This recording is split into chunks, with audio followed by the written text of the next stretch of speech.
ये नर्स इस नर्सरी से बाहर आती है और अपनी नजर घुमाती है तो पाती है जर्मन सैनिक लगातार इस पर नजर रखे हुए हैं। फिर ये नर्स एक खिड़की के पास जाकर स्मोक करने लगती है। तभी अचानक से एक ट्रेन उस सड़क से गुजरने लगती है जिससे उस जर्मन सैनिक को ये औरत नजर नहीं आती और इसका फायदा उठाकर ये औरत इस खिड़की से एक छोटे बच्चे को लेकर उस ट्रेन में खड़े इस आदमी को दौड़कर पकड़ा देती है। और जैसे ही ये ट्रेन वहां से हटती है तो जर्मन सैनिक पाता है कि वो नर्स वापस से बिल्डिंग के अंदर जा रही है, जिससे उस सैनिक को सब कुछ नॉर्मल लगता है। पर हकीकत तो ये थी कि उस नर्स ने इस नर्सरी से इसी तरह से हजारों की तादाद में छोटे बच्चों को गायब कर दिया था, इन सैनिकों की आंख में धूल झोंक कर। लेकिन सवाल ये उठता है कि आखिर कैसे हजारों बच्चे गायब हो जाते हैं और इन सैनिकों को कुछ पता भी नहीं चल पाता। तो इस चीज को समझने के लिए हमें इस कहानी को जानना होगा कि आखिर क्यों ये नर्स इस नर्सरी से छोटे बच्चों को गायब करती है। तो इस कहानी की शुरुआत होती है 6 जुलाई 1942 से और हमें ये औरत दिखाई जाती है जिसका नाम मीप होता है, जो कि एक क्रिश्चियन होती है और पोलैंड में रहती होती है। फिर हमें ये यहूदी फैमिली दिखाई जाती है जो काफी डरी होती है क्योंकि इनकी फैमिली में से एक मेंबर जिसका नाम मार्गो फ्रैंक होता है, उसको जर्मनी में वर्क कैंप में भेजने का ऑर्डर आया है और ये वर्क कैंप हिटलर ने बनवाए हैं इन यहूदियों को टॉर्चर करने के लिए, जहाँ पर इनका बचना नामुमकिन था।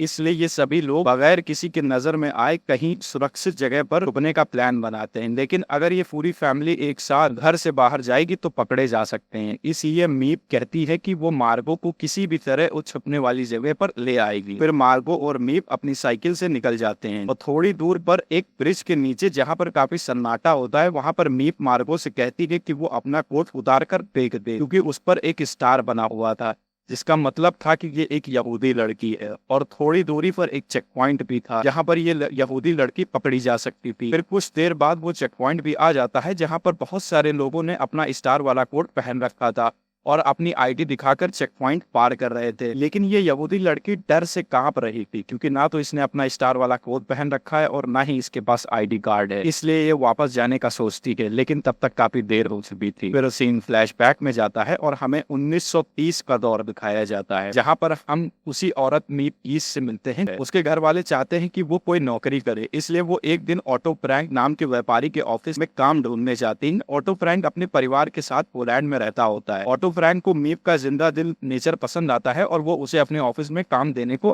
फैसला करता है। मीप की नौकरी शुरू होती है और धीरे धीरे वो ऑटो फ्रैंक के परिवार के साथ घुलने मिलने लगती है। मीप ऑटो फ्रैंक की वाइफ और उनकी 2 बेटियों मार्गो फ्रैंक और एनी फ्रैंक से मिलती है। मीप को उसके साथ काम करके अच्छा लगता है और वो उन्हें अपने परिवार की तरह समझने लगती है। लेकिन पोलैंड में सब कुछ ठीक नहीं चल रहा था क्योंकि जर्मनी में हिटलर का जलवा हर तरफ बढ़ने लगा था और हिटलर की पार्टी ने यहूदियों के खिलाफ कड़ी पॉलिसीज लगाना शुरू कर दिया था। ऑटो फ्रैंक जो खुद एक यहूदी होता है वो अपने परिवार के लिए चिंतित होता है। मीप को भी ये बात समझ में आने लगती है कि आने वाला समय बहुत मुश्किल हो सकता है। फिर एक दिन मार्गो फ्रैंक को एक कॉल अप नोटिस मिलता है जिसमें कहा जाता है कि उसे जर्मन कैंप में रिपोर्ट करना होगा और उस कैंप से वापस आना नामुमकिन था क्योंकि उस कैंप में यहूदियों पर काफी अत्याचार होते थे जिनसे जिंदा बच पाना लगभग मुश्किल था। इसलिए ये मूवमेंट बहुत ही इमोशनल और डरावना होता है क्योंकि इसके बाद ऑटो फ्रैंक फैसला करते हैं कि अब उन्हें छुपने की जरूरत है। ऑटो फ्रैंक अपने परिवार को सेफ रखने के लिए अपने ऑफिस के ऊपर एक सीक्रेट कमरे में छुपने का फैसला करते हैं और इस कमरे के बारे में सिर्फ ऑटो फ्रैंक को भी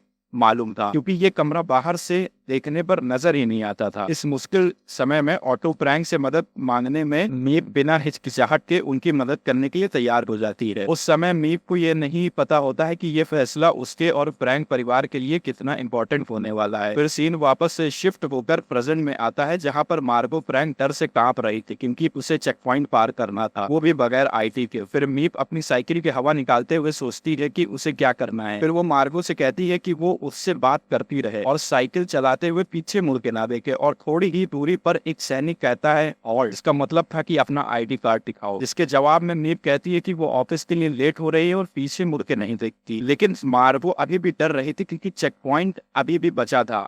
बाकी सैनिक उस पर इतना ध्यान शायद इसलिए नहीं देते क्योंकि वो एक ईसाई लड़की दिखाई दे रही थी क्योंकि उसने अपना स्टार वाला कोट नहीं पहन रखा था। खैर वो दोनों आखिरकार वो चेक पॉइंट पार ही कर लेती हैं और फिर मीप मार्गो को उसके पिता के ऑफिस में बने सीक्रेट कमरे में ले जाकर कहती है कि ऑफिस के खुलने से पहले जो करना है कर लो उसके बाद जरा से आवाज मौत को बुलावा होगी। फिर हमें अगले दिन का सीन दिखाया जाता है जहाँ पर हमें एक यहूदी डॉक्टर दिखाया जाता है जिसका नाम रिज होता है, जो मीप को मेडिसिन देता है और कहता है कि सरकार के नियम के मुताबिक यहूदी डॉक्टर से इलाज करवाना गैर कानूनी हो गया है, इसलिए उसे यहाँ नहीं आना चाहिए। लेकिन मीप इस चीज की परवाह नहीं करती। फिर वो यहूदी डॉक्टर मीप से फ्रैंक फैमिली के बारे में बताता है कि किसी को ऑटो फ्रैंक का एक लेटर मिला था जिस पर स्विट्जरलैंड का एड्रेस पड़ा था, तो हो सकता है फ्रैंक फैमिली यहाँ से बचकर स्विट्जरलैंड भागने में कामयाब हो गई हो। इसलिए वो मीप से कंफर्म करता है कि क्या ये सच है, क्योंकि मीप ऑटो फ्रैंक के ऑफिस में काम करती थी। जिस पर मीप कहती है कि उसे भी इसके बारे में कुछ खास पता नहीं है कि आखिर ऑटो फ्रैंक अचानक अपनी फैमिली के साथ कहां गायब हो गए। लेकिन सच तो यह था कि ऑटो फ्रैंक अपनी फैमिली के साथ अपने ऑफिस के सीक्रेट रूम में छुपे हुए थे, जो कि उनके ऑफिस के ठीक ऊपर था, लेकिन नजर नहीं आता था। फिर सीन शिफ्ट होता है और हमें पता चलता है कि अब मीप एक डबल लाइफ जी रही है। एक तरफ वो नॉर्मल ऑफिस का काम कर रही है जहां सबको लगता है कि सब कुछ ठीक चल रहा है, और दूसरी तरफ वो फ्रैंक फैमिली के लिए हर दिन जरूरी सप्लाई जैसे खाना, न्यूज और जरूरी चीजें उनके हाइडआउट मतलब छुपने वाली सीक्रेट जगह तक पहुंचा रही है। यहाँ एक इंटरेस्टिंग चीज ये है कि मीप को हर वक्त केयरफुल रहना पड़ता है ताकि कोई शक ना करे इस रिस्की काम को करते हुए। मीप को हर वक्त ये फिक्र लगी रहती थी कि अगर कभी कुछ गलत हो गया तो फ्रैंक फैमिली और इनका सीक्रेट सबके सामने आ जाएगा। इस रिस्क के बावजूद मीप अपने फ्रेंड्स को मदद करने के लिए पूरी जान लगा देती है। अब बात करते हैं सीक्रेट रूम के अंदर की लाइफ की, जहां हमें पता चलता है कि उस सीक्रेट रूम में फ्रैंक फैमिली के साथ एक और यहूदी फैमिली जिसका नाम पेल्स फैमिली होता है वो भी छुपी होती है। फ्रैंक फैमिली और पेल्स फैमिली को इतनी कन्फाइंड जगह में एडजस्ट करना मुश्किल हो जाता है क्योंकि ऑफिस खुलने से पहले उन्हें वॉशरूम यूज करना होता था और पूरा दिन वो लोग बात नहीं कर सकते थे। इससे खतरा था पकड़े जाने का, और ये रूम बहुत छोटी सी जगह में बना था और उसमें 8 लोग रहते थे। टेंशन और एंजाइटी सब पर छाई हुई थी कि कहीं नाजी आर्मी आकर यहाँ पर छापा न मार दे। यहाँ पे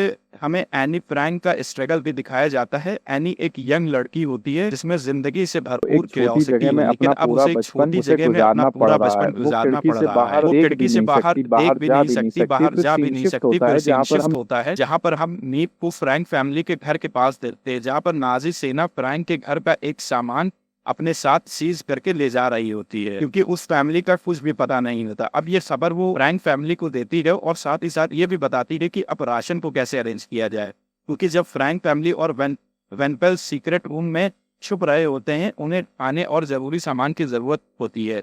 उस वक्त वर्ल्ड वॉर 2 के टाइम पे जर्मनी और उनके ऑक्युपाइड टेरिटरीज मतलब जिन पर जर्मनी का कब्जा था, जिन पर हिटलर का कब्जा था, वहां पर हिटलर ने एक सिस्टम चला रखा था जिस सिस्टम का नाम था राशनिंग सिस्टम, जिसका मतलब था कि हर आदमी को लिमिटेड राशन मिलता था और इस राशन को पाने के लिए गवर्नमेंट से इशू किए गए राशन बुक्स का ही यूज करना होता था। राशन बुक्स में कूपन्स होते थे जो हर आदमी के खाने, फ्यूज, कपड़े एक्सेट्रा के लिए यूज होते थे। मीप को सीक्रेट रूम में छुपी हुई फैमिलीज के लिए राशन अरेंज करना होता था, लेकिन दिक्कत ये थी कि अगर वो नॉर्मल राशन बुक्स यूज करती तो लोग शक कर लेते कि इतना राशन क्यों खरीदा जा रहा है, और ब्लैक मार्केट से राशन खरीदने पर पकड़े जाने की पूरी संभावना थी। इसलिए मीप ने अपने हस्बैंड जैन की मदद से कुछ फेक राशन बुक्स अरेंज किए जो उसने इलीगल तरीके से लिए थे, क्योंकि जैन एक गवर्नमेंट ऑफिस में काम करता था। ये राशन बुक्स उन्हें ज्यादा सप्लाईज लेने में मदद करते थे बिना किसी को शक होने दिए। यहाँ पर मीप और जैन का ब्रेवरी और रेजिस्टेंस दिखाया गया है, क्योंकि राशन बुक्स को इलीगली अरेंज करना बहुत बड़ा रिस्क था। अगर ये एक्सपोज हो जाता तो मीप और उसके हस्बैंड को अरेस्ट किया जा सकता था। इस राशन बुक सिस्टम की वजह से मीप फ्रैंक फैमिली और पेल्स फैमिली को जरूरी चीजें प्रोवाइड कर पाई और उनके सर्वाइवल में मदद की। फिर अगले दिन मीप फिर से मेडिसिन लेने के लिए उसी डॉक्टर के पास गई, जहां उसने कहा कि वो मीप से अपनी सेफ्टी के लिए हेल्प मांगता है, क्योंकि नाजी यहूदियों को अरेस्ट कर रहे होते हैं और उनकी प्रॉपर्टी सीज कर रहे होते हैं। डॉक्टर काफी डेस्परेट होता है और मीप से गुजारिश करता है कि उसके लिए भी छुपने की जगह अरेंज की जाए। मीप जो पहले ही फ्रैंक और वेनपेल्स फैमिली को मदद कर रही होती है, इस नए चैलेंज को एक्सेप्ट कर लेती है, क्योंकि मीप ने आज अपने घर के पास देखा कि कैसे नाजी आर्मी के लोग बहुत से यहूदियों को जबरदस्ती अपने ट्रक में भर रहे होते हैं और उनका सामान सीज कर रहे होते हैं ताकि उन्हें वर्किंग कैंप्स में भेजा जा सके। लेकिन ये उनके लिए और भी रिस्की हो जाता है। एक और इंसान को सीक्रेट रूम में छुपाना काफी बड़ा स्टेप था, क्योंकि इतने ज्यादा लोग सीक्रेट रूम में होंगे उतना ज्यादा रिस्क बढ़ता जाएगा। खैर, एक दिन जब मीप फ्रैंक फैमिली के लिए खाने पीने का सामान लेकर ऑफिस आती है, तब उसे एक अनजान शख्स जिसका नाम टोनी होता है, जो कि नाजी पार्टी का एक मेंबर होता है, वो ऑफिस के बाहर ऑटो फ्रैंक का वेट करते हुए दिखाया जाता है। जब मीप उससे बात करती है तब उसे पता चलता है कि वो ऑटो फ्रैंक से मिलने आया है, लेकिन मीप उसे बताती है कि फ्रैंक फैमिली स्विट्जरलैंड चली गई है, जिससे वो आदमी स्विट्जरलैंड में ऑटो फ्रैंक का एड्रेस मांगता है, जिससे मीप थोड़ा घबरा जाती है, लेकिन वो किसी तरह सिचुएशन को संभाल लेती है और कहती है कि उसे इसके अलावा कुछ भी नहीं पता। फिर हमें मीप का हस्बैंड जैन दिखाया जाता है, जो अपने ऑफिस के कुछ लोगों के साथ मिलकर फेक राशन कार्ड बनवाता है ताकि वो और छुपे हुए यहूदियों को खाने का इंतजाम करवा सके। फिर उसी दौरान जैन को पता चलता है कि नाजी रेड के दौरान बहुत से यहूदी अपने सामान को छोड़कर अलग अलग जगहों पर छुप गए हैं, लेकिन इस दौरान एक छोटा बच्चा उसी घर में छूट गया है। इसीलिए जैन उस बच्चे को बचाने के लिए उस अपार्टमेंट में जाता है और काफी रिस्की काम को अंजाम देता है और उस बच्चे को आखिरकार बचा ही लेता है। फिर सीन शिफ्ट होता है और हमें अगले दिन दिखाया जाता है, जहां पर रोज की तरह मीप फ्रैंक फैमिली के लिए खाने पीने का सामान ऑफिस में लेकर जाती है और जैसे ही मीप सीक्रेट रूम का दरवाजा खोलती है, उसे एनी दिखती है जो डायरी लिख रही होती है। तब मीप उससे कहती है कि उसे केयरफुल रहना चाहिए। उसके बाद मीप जैसे ही वापस नीचे वाले ऑफिस के पोर्शन में आती है, तभी उसे वहाँ टोनी नाम का बंदा दिखता है, जो मीप से कहता है कि तुम और तुम्हारे ऑफिस के सभी लोग एक ही तरह की स्टोरी ऑटो फ्रैंक के बारे में क्यों बता रहे हैं। उसके बाद टोनी कहता है कि उसको ऑटो फ्रैंक से मिलना काफी जरूरी है क्योंकि उसे बिजनेस के सिलसिले में कुछ बात करनी है, जिस पर मीप उसे मदद ना करने के लिए सॉरी बोलती है। फिर मीप अगले दिन यही बात ऑटो फ्रैंक को बताती है, जिस पर ऑटो फ्रैंक कहता है टोनी उसे ब्लैकमेल करके पैसा कमाना चाहता है क्योंकि उसने नाजी के बारे में एक लेटर में गलत कहा था। इसीलिए ऑटो फ्रैंक मीप को सतर्क रहने को कहता है। फिर हमें कुछ दिनों के बाद का सीन दिखाया जाता है, जहां पर मीप जैसे ही ऑफिस जाती है तो पाती है कि उसके ऑफिस का लॉक टूटा हुआ है और सारा सामान बिखरा पड़ा है, जिससे वो डर जाती है और सोचती है कि शायद नाजी आर्मी ने सभी को पकड़ लिया है। लेकिन जब वो सीक्रेट रूम में जाती है तो सभी लोगों को सुरक्षित पाती है। फिर एनी फ्रैंक उसे बताती है कि रात को कुछ लोग ऑफिस में लॉक तोड़कर घुस आए थे, लेकिन सीक्रेट रूम का दरवाजा लॉक था, इसीलिए कोई उसे खोल नहीं पाया। फिर मीप कहती है कि आज छुट्टी है और पूरे ऑफिस में काफी चोरी हुई है, जिससे उनके ऑफिस का सारा सामान चोरी हो गया है। और उसके बाद मीप जब अपने घर वापस आती है, तब वो जैन से कहती है कि उसे सीक्रेट रूम के दरवाजे का कुछ करना पड़ेगा। फिर मीप उस दरवाजे को एक फेक वॉल से रिप्लेस करने का आइडिया देती है, जिसमें सिर्फ अंदर की तरफ से ही दरवाजा खोला जा सके। फिर जैन दिखाया जाता है जो कुछ यहूदियों को चर्च में छुपाता है और इसमें चर्च का फादर भी जैन की मदद करता है। फिर हमें पता चलता है कि जैन ने जिस छोटे बच्चे को बचाया था वो उन्हें यहूदियों का बच्चा होता है, अपने बच्चे से नहीं मिल सकते क्योंकि उसे कोई और पाल रहा था ताकि उसकी जान बच सके। फिर अगले दिन मीप जब अपने ऑफिस जाती है, तब उसके साथ के लोग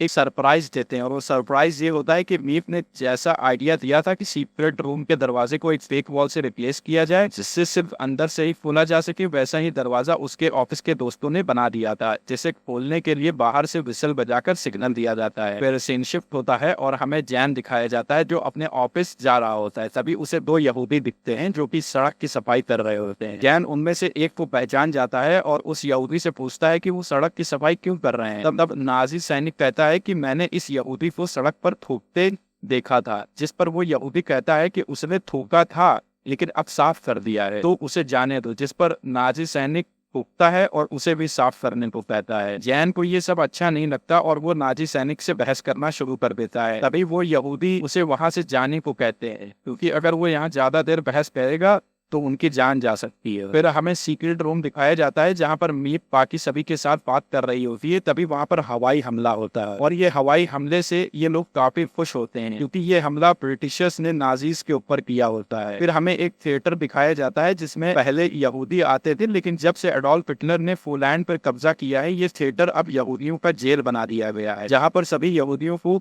रखा जाता है और जरूरत पड़ने पर उन्हें वर्किंग कैंप में भेजा जाता है। तब तक के लिए उनसे यहाँ पर काम कराया जाता है। फिर हमें ये यहूदी औरत दिखाई जाती है जो अपने बच्चे को ढूंढ रही होती है। उसका बच्चा उसे कब मिलेगा ये वो ब्रिटिश काउंसिल से पूछती है। ब्रिटिश काउंसिल वहीं पर उन यहूदियों ने एक अपना ग्रुप बना रखा था, जिस पर वहां पर काम करने वाले यहूदी उससे अपनी भाषा में कहते हैं कि ज्यूइश काउंसिल दुश्मन नहीं है, दुश्मन कौन है वो जानते हैं। जिस पर वो औरत कहती है कि ज्यूइश काउंसिल में काम करने वाले सिर्फ अपने आप को बचा रहे हैं। फिर ज्यूइश काउंसिल की ये नर्स उस औरत को कहती है कि अगर तुम अपने बच्चे के साथ वर्किंग कैंप में जाओगे तो तुम्हारा बच्चा वहां पर बच नहीं पाएगा, इसलिए उसके पास एक प्लान है। वो बताती है कि नाजी आर्मी जब तुम्हारी फैमिली को काउंट करेगी कैंप में भेजने से पहले, तब तुम एक डॉल अपने पास कवर करके रखना, इससे तुम्हारी फैमिली की गिनती पूरी हो जाएगी। और तुम्हें कैंप्स में भेज दिया जाएगा और इस तरह तुम्हारी बच्ची जिंदा बच जाएगी। और वो नर्स उसकी बच्ची को छुपाने के लिए कहीं भिजवा देगी, जिस पर वो यहूदी औरत मान जाती है। फिर हम देखते हैं कि वो नर्स इस नर्सरी से बाहर आती है और अपनी नजर घुमाती है तो पाती है कि जर्मन सैनिक लगातार इस पर नजर बनाए हुए हैं। फिर ये नर्स एक खिड़की के पास खड़ी होकर स्मोक करने लगती है, लेकिन नाजी सैनिक लगातार उस पर नजर बनाए हुए थे।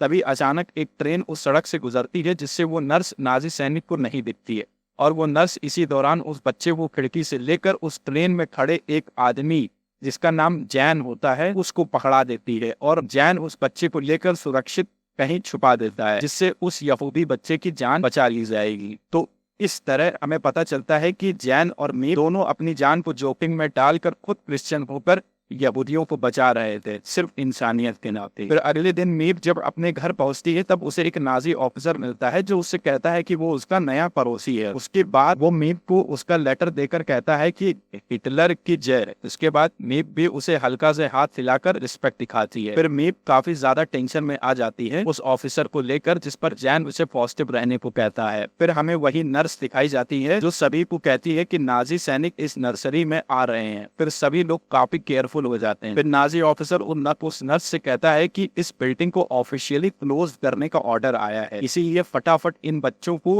ट्रांसपोर्ट के लिए रेडी करो क्योंकि इन्हें कैंप्स में भेजने का ऑर्डर आ गया है। फिर सभी यहूदी बच्चों को सैनिक अपने साथ ले जाने लगते हैं। तभी यह नर्स कुछ बच्चों को अपने साथ दूसरी तरफ ले जाती है और कहती है कि किसी जगह पर जाकर खुद को छुपा लो, और इस तरह ये नर्स कुछ बच्चों को कैंप में जाने से बचा लेती है। फिर सीन शिफ्ट होता है और हमें मीप दिखाई जाती है जो सीक्रेट रूम में जाकर सभी से कहती है कि रेडियो पर ब्रिटिश ब्रॉडकास्ट चैनल सुनने से सभी लोग खतरे में आ सकते हैं, लेकिन वो सभी यहूदी मीप को कहते हैं कि एलीज कंट्री फ्रांस में लैंड कर चुके हैं, जिससे वो लोग काफी खुश होते हैं। मतलब अब हिटलर की आर्मी लगभग हारने वाली है। इस चीज से मीप और जैन भी काफी खुश थे क्योंकि अब सिटी फिर से खुशहाल हो जाएगी और नाजी आर्मी यहाँ से चली जाएगी। उसके बाद हमें अगले दिन का सीन दिखाया जाता है जहाँ रोज की तरह मीप खाने पीने का सामान काफी सावधानी से सीक्रेट रूम में देकर वापस ऑफिस के केबिन में आती है। तभी अचानक पीछे से नाजी सैनिक मीप और उसके साथियों पर गन तान देते हैं और ऑफिस में मौजूद सभी लोगों की आईडी चेक करने लगते हैं। उसके बाद मीप अपने ऑफिस के स्टाफ से डरते हुए पूछती है कि क्या इन्हें सीक्रेट रूम के बारे में पता चल गया है या फिर तलाश में आए हैं, जिस पर दूसरा बंदा चुप रहने को कहता है ताकि किसी को भनक ना हो। तभी हर जगह तलाशी लेने के बाद नाजी ऑफिसर सभी से कहता है कि उसे पता है कि तुम लोगों ने कुछ यहूदियों को छुपा रखा है, इसलिए नाटक की कोई जरूरत नहीं है। और वो ऑफिसर सभी उन यहूदियों के बारे में पूछने लगता है और कहता है कि अगर उन्होंने बता दिया तो वो उन्हें जाने देगा, वरना सबको अरेस्ट कर लिया जाएगा। जिस पर मीप कहती है कि उसे कुछ नहीं पता। फिर ऑफिसर को काफी गुस्सा आता है, वो एक एम्प्लॉय को लेकर उस ऑफिस के हर एक जगह को काफी बारीकी से चेक करने लगता है। उसी दौरान मीप एक राशन कार्ड और पेपर को एक बैग में भरकर वहां से दूर जैन को दे देती है, जो उन्हें चुपचाप वहां से ले जाता है और इधर वो नाजी ऑफिसर हर एक चीज को चेक कर रहा होता है। तभी वो उस सीक्रेट रूम की फेक दीवार के पास पहुंचता है और उसके बारे में पूछने लगता है, जिसके जवाब में वो एम्प्लॉय कहता है कि ये सिर्फ एक फाइल स्टोरेज रूम है। जिसके बाद दूसरा ऑफिसर उस ऑफिस का वेयर हाउस देखने को कहता है और सभी लोग उस सीक्रेट रूम से दूर जाने लगे हैं। तभी अचानक वो नाजी ऑफिसर जमीन में कुछ निशान देखता है जो कि उस पेक दीवार को रोज खोलने बंद करने की वजह से पड़े थे, और वो समझ जाता है कि ये दीवार नकली है और ये एक दरवाजा है। फिर क्या था, वो ऑफिसर उस एम्प्लॉय को काफी टॉर्चर करता है और उसे गन पॉइंट पर लेता है। उसके बाद दो नाजी सैनिक उस पेक दीवार को हटा देते हैं, जिससे वहां पर उन्हें एक दरवाजा नजर आता है। उसके बाद वो ऑफिसर उस एम्प्लॉय से उस दरवाजे को खोलने को कहता है, जिस पर वो एम्प्लॉय कहता है कि ये दरवाजा सिर्फ अंदर से ही खुल सकता है। जिस पर वो ऑफिसर कहता है कि दरवाजा खुलवाओ वरना तुम्हारी खोपड़ी उड़ा दी जाएगी। जिस पर वो बंदा विसल बजाकर सिग्नल देता है और अंदर से ऑटो प्राइम दरवाजा खोल देता है, जिससे वो सभी लोग पकड़े जाते हैं और मीप कुछ नहीं कर पाती। फिर एक ट्रक आता है जिसमें उन 8 यहूदियों को बिठाकर वर्किंग कैंप्स में भेज दिया जाता है और उनका साथ देने वालों को अरेस्ट कर दिया जाता है। लेकिन वो ऑफिसर मीप को छोड़ देता है क्योंकि मीप उसी जगह से बिलोंग करती थी जहां से वो ऑफिसर था। इसके कुछ देर बाद मीप उस सीक्रेट रूम में जाती है जहां पर उसे सिर्फ सन्नाटा नजर आता है और वो जैन के साथ पूरा वक्त उस ऑफिस में टेंशन में बिताती है। फिर वो लोग डिसाइड करते हैं कि आगे क्या करना है। जैन कहता है कि उसे नहीं पता कि उन्हें कहाँ ले जाया गया है, तो कुल मिलाकर वो लोग कुछ नहीं कर सकते। इसमें सोचने वाली एक बात और होती है कि 2 सालों तक किसी को भी इस जगह के बारे में नहीं पता चला, लेकिन फिर कैसे नाजियों को इसका सुराग मिला, इस चीज का पता मीप को भी नहीं चलता। लेकिन वो सोचती है कि शायद उस टोनी नाम के बंदे ने ही ये लीक किया होगा, जो हर रोज ऑटो फ्रैंक से मिलने ऑफिस आता था। इसलिए मीप उसके घर जाकर उसे एक कंटाप मारती है, लेकिन ये कंफर्म नहीं होता कि टोनी ने ही ये लीक किया है। खैर, इसके बाद मीप और जैन ये डिसाइड करके खूब सारा पैसा कलेक्ट करते हैं और उस नाजी ऑफिसर को रिश्वत देकर ऑटो फ्रैंक को बचाने का सोचते हैं। लेकिन जब मीप ऐसा करने जाती है तब सीनियर ऑफिसर उसको पकड़ लेता है और उससे सारे पैसे लेकर उसे बाहर निकाल देता है, और इस तरह उनका आखिरी रास्ता भी बंद हो जाता है। उसके बाद मीप और जैन वापस ऑफिस आते हैं और सीक्रेट रूम की दूसरी कीज ढूंढते हैं, क्योंकि नाजी ऑफिसर सारी चाबियां अपने साथ ले गए थे। फिर मीप को दूसरी चाबियां मिलती हैं। फिर मीप और बाकी लोग उस सीक्रेट रूम में को खोलते हैं और देखते हैं कि सब कुछ उलझा पड़ा हुआ है और एक सन्नाटा सा छाया हुआ है। फिर मीप को ख्याल आता है कि एनी फ्रैंक हमेशा एक डायरी अपने साथ लिखा करती थी, इसलिए मीप उस डायरी को ढूंढती है तो उसे बहुत सारे बिखरे हुए पेजेस मिलते हैं, जिसे मीप और जैन कलेक्ट करते हैं और उसे ऑफिस के ड्रावर में सुरक्षित रख देते हैं। उसके अलावा उस रूम में अब कुछ भी नहीं बचता। फिर जैन उस सीक्रेट रूम में वापस ताला लगा देता है। फिर सीन शिफ्ट होता है 2 महीने बाद, जब मीप और उसके ऑफिस के बचे हुए लोगों के साथ मीप दोबारा से ऑफिस शुरू करती है। लेकिन अब परेशानी की बात यह होती है कि जर्मन ने सारी फूड सप्लाईज उस शहर में रोक दी थी, इसलिए अब उनका बिजनेस आगे चल नहीं पाएगा, बहुत मुश्किल हो गया है। फिर हम देखते हैं कि पोलैंड में फूड सप्लाई की इतनी ज्यादा कमी हो जाती है कि मीप और जैन गर्म पानी का सूप पीकर अपना वक्त गुजार रहे होते हैं। फिर एक रात ये लोग देखते हैं कि इनके घरों के ऊपर से बहुत से प्लेन गुजर रहे हैं। पहले तो ये लोग सोचते हैं कि शायद ये जर्मन फाइटर्स हैं, लेकिन बाद में ये लोग देखते हैं कि ये फूड सप्लाईज एलीज कंट्री की तरफ से फेंकी जा रही है। इसका मतलब था कि जर्मन आर्मी अब पूरी तरह से हार चुकी है। उसके अगले दिन हम देखते हैं कि सभी पोलैंड निवासी खुशी बना रहे थे, क्योंकि एलीज कंट्री की सेना पोलैंड जीत चुकी थी और जर्मन सेना यहाँ से जा चुकी थी। इससे ये साफ हो गया था कि अब किसी भी यहूदी को छिपने की जरूरत नहीं है, क्योंकि अडोल्फ हिटलर की सेना पोलैंड से बाहर जा चुकी है और अब पोलैंड आजाद था जर्मन सेना से। अब सब कुछ ठीक होने वाला था उन यहूदियों के लिए जिन्होंने अपनी जिंदगी बचाने के लिए मौत का सामना हर रोज किया। फिर हमें जैन दिखाया जाता है, जो एक औरत से कहता है कि उसने कभी किसी यहूदी बच्ची को अपने यहाँ छुपाया था, जिस पर वो औरत एग्री करती है। उसके बाद जैन उससे कहता है कि उसकी दादी वर्किंग कैंप से वापस पोलैंड आ रही है, इसलिए वो उस लड़की को उसकी दादी के पास ले जाने के लिए आया है। जैसा कि हमें कहानी में बताया गया था कि जब नाजी सेना का कब्जा था पोलैंड पर, तब यहूदियों को जबरदस्ती वर्किंग कैंप में भेजा जाता था। लेकिन मीप और उसका हस्बैंड जैन उनके बच्चों को बचाने का और छुपाने का काम करते थे ताकि उनकी जान बचा सकें, और इसमें उन लोगों ने बहुत से यहूदियों की जान बचाई। फिर हमें मीप का ऑफिस दिखाया जाता है, जहां पर वो सभी एम्प्लॉयज वर्किंग कैंप में से छूट कर वापस आ गए हैं, जिनको नाजी सेना ने अरेस्ट किया था। जब वो वापस आकर काफी खुश थे। फिर सीन शिफ्ट होता है और हमें रेलवे स्टेशन दिखाया जाता है, जहां पर लाखों की संख्या में यहूदी वर्किंग कैंप से आजाद होकर वापस अपने घर पोलैंड जाने के लिए रेलवे स्टेशन पर उतरते हैं, जिनकी मदद करने के लिए पोलैंड के सभी सरकारी ऑफिसर वहां होते हैं, जिसमें जैन भी होता है, जो उन यहूदियों को उनके परिवार वालों से मिलाने में मदद करता है। फिर वो एक यहूदी लड़की से पूछता है कि क्या वो जिस कैंप में थी, क्या वहां पर फ्रैंक फैमिली के किसी मेंबर से मिली थी, जिस पर वो लड़की कहती है कि वो किसी ऐसे नाम के इंसान से उस कैंप में नहीं मिली थी। उसके बाद सीन शिफ्ट होता है और हमें जैन दिखाया जाता है, जो दौड़ते दौड़ते मीप के पास आता है और उसे बताता है कि ऑटो फ्रैंक के बारे में पता चल गया है। फिर हम देखते हैं कि ऑटो फ्रैंक वहां पर आ जाता है, जिसे देखकर मीप और जैन उसे गले लगा देते हैं और उसे अपने घर ले जाते हैं। लेकिन परेशानी की बात यह होती है कि ऑटो फ्रैंक के साथ उनकी दोनों लड़कियां मार्गो फ्रैंक और एनी फ्रैंक नहीं होती, क्योंकि उन्हें अलग अलग वर्किंग कैंप में डाला गया था, जिससे वो लेकर वो लोग टेंशन में थे। लेकिन मीप सभी को हौसला देती है, वो लोग उन्हें ढूंढ लेंगे, इसलिए मीप सभी को रेलवे स्टेशन और सभी ट्रांसपोर्ट वाली जगहों पर एक्टिव रहने को कहती है। जिसके बाद हम मीप, जैन और ऑटो फ्रैंक के साथ उनके घर के सामने देखते हैं, जहां पर अब कोई और रह रहा होता है, जिस पर मीप उनसे कहती है कि ये घर ऑटो फ्रैंक का है। लेकिन ऑटो फ्रैंक उनसे अपना घर लेने नहीं आया होता, बल्कि वो उन्हें एक लेटर देता है जिस पर उसका एड्रेस लिखा होता है और उनसे कहता है कि वो पहले इसी घर में रहता था, इसलिए अगर यहाँ पर उसकी फैमिली आए तो वो उन्हें ये एड्रेस बता दे। और इसी तरह ये सभी लोग हर जगह ऑटो फ्रैंक की फैमिली को ढूंढने लगते हैं। फिर एक दिन मीप और जैन टहल रहे होते हैं, तभी उन्हें एक औरत, उसका हस्बैंड दिखाई देते हैं, जो जैन से कहते हैं कि क्या आपने उन्हें पहचाना, जिस पर जैन बोलता कि उससे पहले ही वो दोनों बोलते हैं कि वो वही लोग हैं जिनका बच्चा उन्होंने नाजी सैनिकों से बचाया था और आज वो पूरी फैमिली एक साथ है, इसलिए वो उसका मतलब जैन का काफी शुक्रिया अदा करते हैं, जिस पर जैन भी काफी खुश होता है, लेकिन उसे याद नहीं होता क्योंकि उसने बहुत से यहूदियों की जान बचाई थी। फिर सीन शिफ्ट होता है ऑटो फ्रैंक के ऑफिस में, जहाँ पर एक यहूदी औरत आती है जिसे देखकर लगता है कि वो भी वर्किंग कैंप से रिलीज होकर आई है। वो कहती है कि उसे ऑटो फ्रैंक से मिलना है क्योंकि वो उनकी बेटियों के बारे में जानती है और उसके पास कुछ जानकारी है जो उसे ऑटो फ्रैंक को देनी है। फिर हमें पता चलता है कि ऑटो फ्रैंक की पूरी फैमिली की डेथ उस वर्किंग कैंप में हो गई थी। मतलब कोई भी जिंदा बच नहीं पाया था, सिर्फ ऑटो फ्रैंक ही एक ऐसा बंदा था जो जिंदा बच पाया था। फिर मीप को एनी फ्रैंक की डायरी याद आती है जो उसने बचाकर अपने पास सुरक्षित रख ली थी। उसे वो ऑटो फ्रैंक को दे देती है। उसके बाद ऑटो फ्रैंक मीप के घर आता है और उसको थैंक्स कहता है कि इस डायरी को सुरक्षित रखने के लिए। इसके बाद हमें पता चलता है कि ऑटो फ्रैंक ही वो अकेला शख्स था जो उस सीक्रेट रूम से जिंदा बचा था, बाकी जिसमें उसकी फैमिली भी थी सभी लोग मारे जा चुके थे उन कैंप्स में। और ऑटो फ्रैंक की जब तक डेथ नहीं हो गई तब तक वो मीप और जैन के साथ उसके घर पर ही रहा और इस दौरान ऑटो फ्रैंक ने एनी फ्रैंक की डायरी भी पब्लिश करवाई। बस ये कहानी यहीं पर खत्म होती है। इस कहानी को सुनकर आपको कैसा लगा जरूर बताएं। तब तक के लिए अलविदा।